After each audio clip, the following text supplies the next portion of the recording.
বৈষম্য বিরোধী এত বড় আন্দোলন হয়ে গেল, অথচ দেশে দাড়ি টুপি ও হিজাবের কারণে বৈষম্য এখনো আছে, এটা নিয়ে একটু কথা বলুন প্লিজ।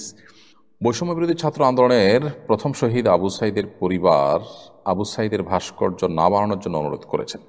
এই বিষয়টিকে কিভাবে দেখছেন? দেখুন, বৈষম্য বিরোধী ছাত্র আন্দোলনে যিনি মারা গেছেন আবু সাইদ, আল্লাহ তালা তাকে শাহাদাতের মর্যাদা দান করুন, তার পরিবারের একটা চিঠি আমিও দেখেছি যে তার বাবা সেটি লিখে অনুরোধ করেছেন। অনেকেই তাকে স্মরণীয় করে রাখবার জন্য তার ভাস্কর্য নির্মাণ করতে চেয়েছেন, তার প্রতি ভালোবাসা প্রকাশ করতে গিয়ে তার বাবা বলেছেন সে ব্যক্তিগতভাবে ধার্মিক মানুষ ছিল। আমরা তার ফেসবুক স্ট্যাটাসগুলো দেখেছি যে সে পরিষ্কার একজন ধার্মিক মানুষ ছিলেন এবং বাবা মা ধার্মিক, যার কারণে তারা এটি না করার অনুরোধ করেছেন। এখানে আমাদের জন্য অনেক বড় একটি শিক্ষা রয়েছে। আমি এটাকে খুব পজিটিভ এবং ভালো একটা উদ্যোগ দেখতে পাচ্ছি। মানুষকে স্মরণীয় করে রাখার জন্য আসলে ভাস্কর্যের কোনো প্রয়োজন নেই। মুহাম্মদ সাল্লাল্লাহু আলাইহি ওয়াসাল্লাম পৃথিবীতে সবচেয়ে স্মরণীয় বরণীয়, তার কোনো ভাস্কর্য পৃথিবীতে নেই। ভাস্কর্য থাকলেই মানুষ স্মরণীয় বরণীয় হয় না। অনেক সময় ভাস্কর্য থাকার পর মানুষ অপমানিত হয় এবং অসম্মানিত হয়। বিধায় মানুষকে স্মরণীয় বরণীয় বা সম্মানিত করবার জন্য এটি কোনো বিশুদ্ধ পদ্ধতি নয়। শয়তান মানুষের উপরে নানাভাবে প্রভাব সৃষ্টি করে, মানুষকে ক্ষতি সাধন করে যে সব প্রক্রিয়ার উপরে মাধ্যমে, তার মধ্যে একটা হলো এই প্রাণীর যে অবয়ব বা আকৃতি তৈরি করা হয় সেটার উপরে শয়তান ভর করে। এটা শয়তানের বাহন অনেকটা বলতে পারি। এটা নিয়ে অনেক গবেষণা আছে, অনেক আলাপ আছে। সংক্ষিপ্ত ভাষণ এই প্রশ্নোত্তরের সেশনে আমরা বিস্তারিত বলতে পারবো না, শুধু এটুকু বলছি যে এ সমস্ত প্রাণী, কোনো প্রকার প্রাণী, মানুষ হোক অন্য কোনো প্রাণী হোক, তার অবয়বকে ভাস্কর্য আকারে নির্মাণ করা, পুতুল ইত্যাদি তৈরি করা এবং সেগুলো প্রদর্শন করা, এটা শরীয়তে হারাম করা হয়েছে। যারা এগুলো নির্মাণ করবে তাদের ঠিকানা জাহান্নাম বলা হয়েছে। আমরা হয়তো বলতে পারি সমস্যাটা কি, দেখতে তো সুন্দর, এটা তো ভালো লাগছে আমাদের কাছে। দেখুন, আমাদের বর্তমান যুগে যে টেকনোলজি আছে, আজ থেকে 100 বছর আগে পৃথিবীতে যারা এসেছেন তারা এই টেকনোলজি সম্পর্কে জানেন না। আমাদের এই টেকনোলজির বিষয় যদি তাদেরকে বলা হতো, তাদের কাছে হাস্যকর মনে হতো যে কীভাবে সম্ভব, এই জায়গায় টিপ দিবেন আর জায়গায় লাইট জ্বলবে, ফ্যান চলবে, কীভাবে সম্ভব যে ভয়েস কমান্ড দিবেন আর একটা কাজ হয়ে যাবে। আমাদের কাছে এরকম হাস্যকর, তাদের কাছে এরকম হাস্যকর মনে হবে যারা এই টেকনোলজি সম্পর্কে জানতেন না। ঠিক একইভাবে আল্লাহ রাব্বুল আলামিন মহান সৃষ্টিকর্তা, তার যে টেকনোলজি, কেন তিনি এই ভাস্কর্য, এগুলো প্রাণীর ভাস্কর্য তৈরি করতে আমাদেরকে নিষেধ করেছেন, সেগুলোতে ক্ষতিকর দিক কী, সেটা আমাদের টেকনোলজি, আমাদের ইয়েতে রাডারে ধরা পড়বে না বা আমাদের বোঝা হতে আসলো না। কিন্তু আল্লাহ রাব্বুল আলামিন যিনি হাকিম, যিনি আলিম, তিনি সব কিছু জানেন, যিনি আমাদের মহান সৃষ্টিকর্তা, তিনি যেটা নিষেধ করেছেন এর ভিতরে আমাদের প্রভূত কল্যাণ রয়েছে, এটাকে মেনে চলার মধ্যে। বিধায় এটাকে আমরা মেনে চলবো। আবু সাইদের বাবা, আমি বলে, একটা সুন্দর দৃষ্টান্ত স্থাপন করেছেন।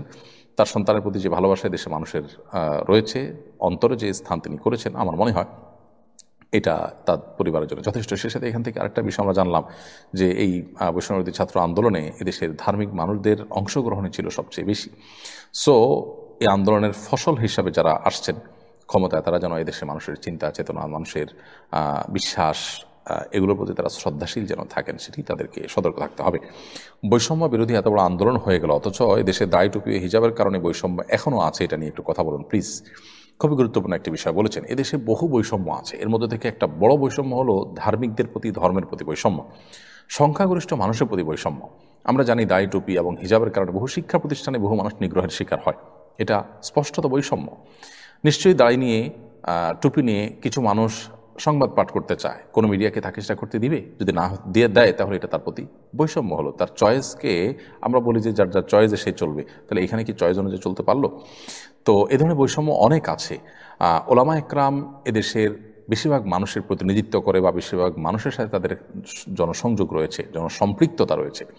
আমরা দেখি বিভিন্ন সময় যখন দেশের ক্রান্তিকাল হয়, তখন বিভিন্ন মানুষের অপিনিয়ন নেওয়া হয়, টেলিভিশনগুলো বিভিন্ন টক শো করে, সেখানে অনেক মানুষকে ডাকা হয়, কিন্তু ওলামা একরামকে সাধারণত ডাকা হয় না। ডাকলেও আলেমদেরকে কোণঠাসা করবার জন্য, 2-3 জন তাদের বিরুদ্ধে লেগে তাদেরকে নাজেহাল করবার জন্য কখনো কখনো ডাকতে দেখা যায়। সচরাচর ওলামা একরামের প্রতি ইতিবাচকভাবে পজিটিভ দৃষ্টিভঙ্গিতে তাদেরকে ডাকা হয় না। এটা একটা বৈষম্য।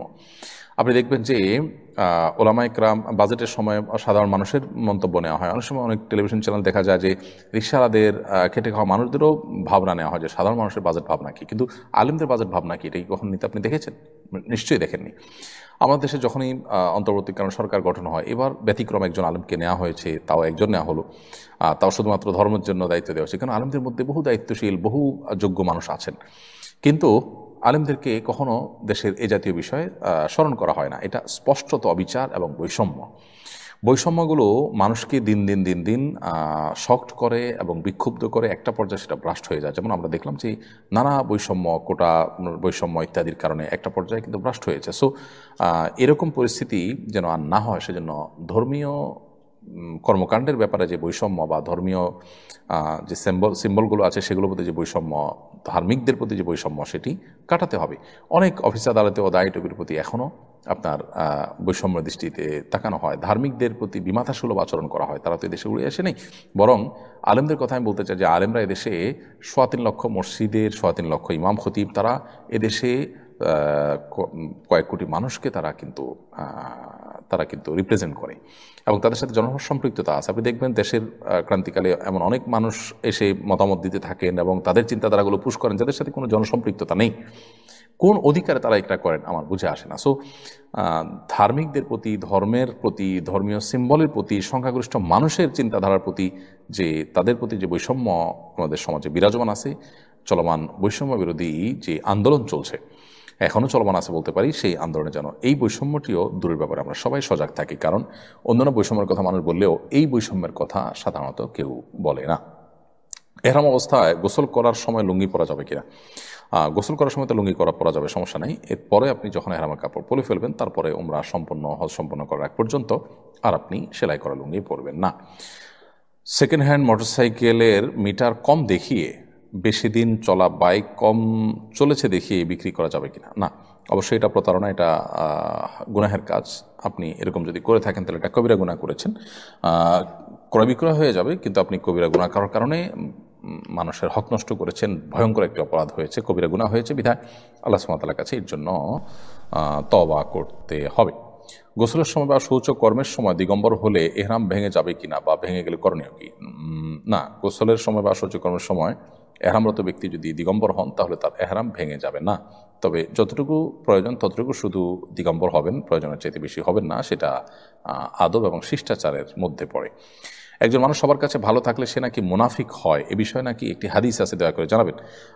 এটিকে একেবারে সর্বাংশে বা সব ক্ষেত্রে ফিট করা সঠিক নয়, তবে এটা অনেকাংশেই সঠিক এবং অনেক ক্ষেত্রে সঠিক। যেমন একজন মানুষ যদি চগলখড়ি করেন, একজনের কাছে গিয়ে তার প্রশংসা করেন, তার পেছনে আরেকজনের কাছে গিয়ে ওই লোকের বদনামি করে আবার যার কাছে গেছেন তার প্রশংসা করেন, এই যে সবার কাছে ভালো থাকার প্রচেষ্টা, এটাকে চগলখড়ি বলা হয়। এই চগলখড়ি করার তো মুনাফিকি চরিত্র সন্দেহাতীতভাবে, কিন্তু সবার কাছে সে প্রিয়, সবাই তাকে ভালোবাসে, এর মানে সে মুনাফিক। ব্যাপারটাকে এত সহজীকরণ করার সুযোগ নেই। কারণ নবী করিম সাল্লাল্লাহু আলাইহি ওয়াসাল্লাম একটা হাদিস রয়েছে যে তুমি কি চাও যে মানুষরা তোমাকে ভালোবাসবে, জনপ্রিয় হবে সবার কাছে? তো এর জন্য কি করতে হবে? নবী সাল্লাল্লাহু আলাইহি ওয়াসাল্লাম পরামর্শ দিয়েছেন, তাহলে তুমি মানুষ যেটা যেন লালায়িত থাকে তুমি সেজন্য তার লালায়িত হইও না, তাহলে দেখবা তুমি সবার কাছে প্রিয় থাকবে। তাহলে এখানে বোঝা গেল যে সবার প্রতি প্রিয় হওয়াটা দোষে নয়, নিয় নয়। অনেক মানুষ আছেন যিনি সবার কাছে প্রিয়, নবী করিম সাল্লাল্লাহু আলাইহি ওয়াসাল্লাম খোদ তিনি সবার কাছে প্রিয় ছিলেন। বিধায় সবার কাছে প্রিয় থাকলেই মুনাফিক হয়ে যাবে, বাট এরকম না। তবে সবার কাছে প্রিয় থাকার জন্য যদি কপট কোনো আচরণ করা হয় তাহলে সে অবশ্যই মুনাফিকের মধ্যে পড়বে।